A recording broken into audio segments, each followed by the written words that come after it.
All right, with us right now, we've got Robert Farrington. So Robert's been a good friend of mine for many, many years. We've kind of got to know each other in the FinCon world, which is it's a community of money nerds. My other persona is that of the savings angel. So I'm known as the guy who can get you a deal, hookup, or upgrade on anything. And so I love saving money. Robert is the founder and CEO of The College Investor, which is a wildly successful website and blog. And Robert, you do a lot of great content. You help a lot of great people, and you've been very successful with your business. And you got a great team, and you have become quite a media darling. And in fact, when we talk about, some of the people that we have the opportunity to work with that are doing things very well, your name often rises to the top of that list when we showcase, well, if you want to see someone who's doing it pretty well, why don't you take a look at some of the media placements that Robert Farrington is getting. So Robert, was just kind of start by, if you could just share, what is The College Investor and what you do? Yeah. So honestly, The College Investor started 10 years ago as just a blog helping people with their money. But fast forward to today, and we try to help people get out of student loan debt to start investing and building wealth as early as possible. And we do it through a variety of media. So it's mostly written content, but we have an audio show, we do video. And really, I just want to help people make better informed financial decisions, because this stuff like student loan debt, it's complex. There's a lot of options. And really, I just want to be an unbiased guiding source for them to, help them make those smart money decisions. I think one advantage that you have is your topic. Your topic is something that is talked about pretty frequently. In other words, other influencers, other media, like it's just in the news very often. Right. And so yeah. I think that right there puts you in a good position. So in terms of like selecting your messaging and selecting the what you are an expert in, what you're a subject matter expert in, I mean, that's kind of an advantage. People are always talking about student loans. That's just by itself. And it does. The other areas of expertise that you have. Sure. And you know what? It ebbs and flows though. And I think that's important to remember, right? It's like, some politician will say something, right? And then everyone's like talking about it for, 5 to 7 days, right? And then it dies off for a little bit and then it comes back. And so, yeah, I think student loan debt is huge, but I also like to talk about other things in personal finance. So we talk about general personal finance, investing, student loans. It's right now we're recording this in January, New Year's resolutions and tax season. So I think it's important to realize that you might have your core subject, right? But there's probably 5 to 7 things that are pretty solidly tangential to your core subject that, one, it helps people. And then 2, you can talk about those things as well. And so if you want to talk in the media or anywhere about your core subject, it always will ebb and flow in any industry. And so it's important to make sure you're building out all that tangential stuff as well.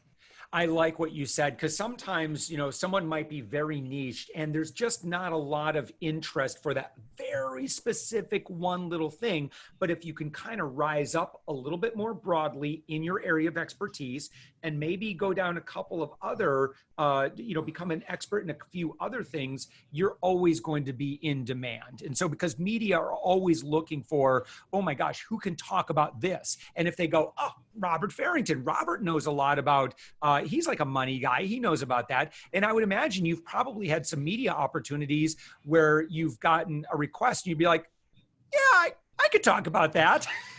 Absolutely. And it's like, it comes to those relationship building. So it's like, I've seen this happen over the years, and especially working with you is like, we'll make one connection, right? With a reporter or a journalist. And, then we help them again.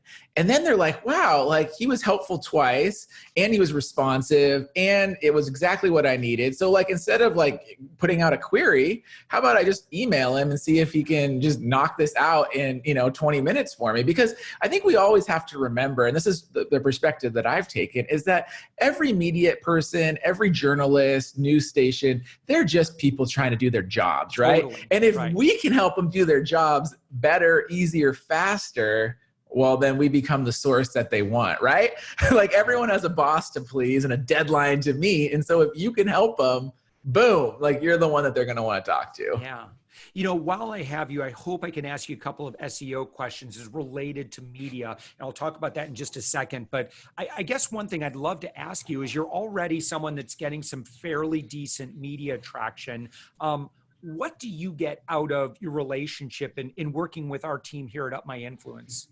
Yeah, I mean, I honestly view you guys as my PR assistant. I don't even view you as like an extra team. So like, you guys filter the stuff for me. You provide me the things ready to go. So, I mean, yes, I could bring this maybe in-house, right? But for the cost, time, effort, training, my bandwidth, why not just go to the pros like you guys, handle it all. And that's what I think you and your team do for me. It's great. I know the team over there now, like they take care of everything, and like, it just works. We have a system going, and that's what I really appreciate. And that's what I was looking for, I don't know, a couple of years ago now when we started, right? Yeah. For someone who might be in your position professionally, and Robert, I know thank you so much for you've introduced us to a lot of other people that are kind of do similar things to what you do. They've got a very successful blog. So thank you so much for that. For someone else that might be in your position, like they're getting some decent media from time to time, why might, and you kind of answered this a little bit already, but if they're on the fence and saying, UpMyInfluence, I don't know. Could they help me? What would you want them to know? If I could be so audacious to ask. Yeah, I mean, yes, they can help you, but I think it's important to realize that it's a two-way street. Mm-hmm. So you can make the introductions, find the placements, and get them some of the exposure. But the client has to also put in the work. So one of the things is they have to value getting out there, going on shows, going on podcasts, opening up their calendar a little bit to make room for this. And so if that's someone that's interested in that, like you can make those connections, and you can have it's like a synergy effectively, right? You have this synergistic relationship. And that's what I've learned. And I think that's also what's led to our success, is that your team says, hey, like, here's this. And it's like, I try to respond immediately and get on that, because that's the world. The media world works that way today. It's quick. It's fast. If you don't respond in 30 minutes to an hour, the opportunities passed you by. Mm-hmm. And so you have to have that, relationship. And that's where you guys are great, because you guys are fast. You're on it. You devote the time to it. And then you get it on my radar fast, because honestly, I'm not out there. I don't have my feelers to the ground like your team does. And that's the goal here, is it goes both ways. How has your media visibility been good for your business? Like, do you think that you've made more money as a result of your media appearances? Oh, 100%. I think we made more money. We built more authority, influence, all that type of thing. I mean, we can talk a little SEO stuff, right? So yeah. Google values E, and that's authority, trustworthiness, all that kind of stuff.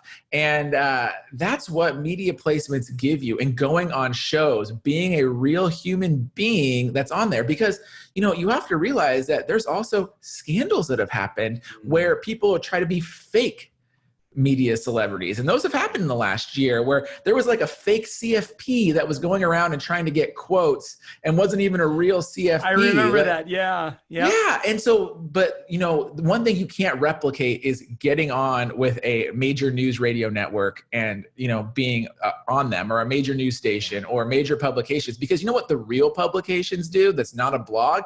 A real publication vets their sources, right? A real publication does their due diligence.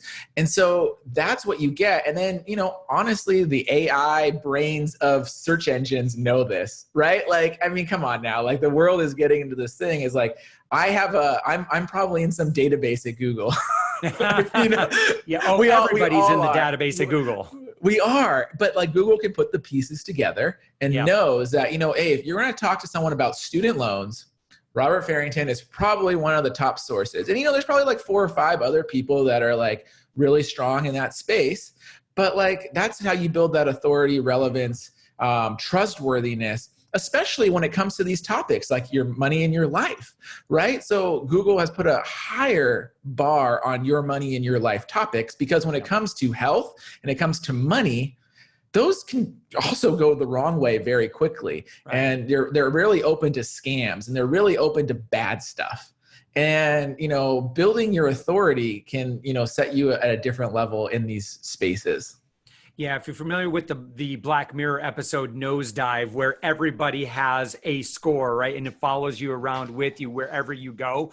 Google's already got that on your brand, your personal brand, and your business brand. Like they have a really good profile about who you are. And based on who you are, what work are you doing on your authority is going to impact whether or not Google would like you to be seen more often or not, to people that are looking for the information that you can help them with. Absolutely. And it's a competition game. So like, let's just say you put the best content out there. Well, that might get you to page 1 of Google, but then the top 3, 5 results, like you're going against the best of the best that Google already thinks. So what's the differentiator at that point in time? And they don't share this. There's no public information, but you know, my thoughts on it is like, if you got 3 results, and one of them is already known as a subject matter expert, that's the author, creator, podcaster, video person, it's going to give you a leg up against maybe an unknown writer, author, creator, right? And so the devil's in the details there. So like, is this kind of thing and getting out there and PR and stuff going to help you get to page 1? Probably not. But if you're already on page 1, is it going to be the game changer that maybe gets you seen from result 9 to result 1 or 2? I think it starts to become a game changer in that. And that's where I see the value. Wow. Wow. Well, Robert Farrington, you are known as the college investor, of course, on the web at thecollegeinvestor.com. And again, congratulations on 10 solid years of serving audiences. You've built up a great business. It's truly like, it is really, really an honor to be able to work with you and partner with you on helping build your authority and your visibility and your, being a part of, you becoming a media celebrity in your space. And so again, thank you so much for kind of sharing your experience and how we've been able to work together as well. And I think a lot of people can learn from how you've taken this very seriously for many, many, many, many, many years. And it really pays off when you keep planting those seeds. That's it. It's consistency is key, and you got to stay on it. You do it every day and people will start to take notice. The 10-year overnight success, right? Robert, thank you so much. Thanks, Josh.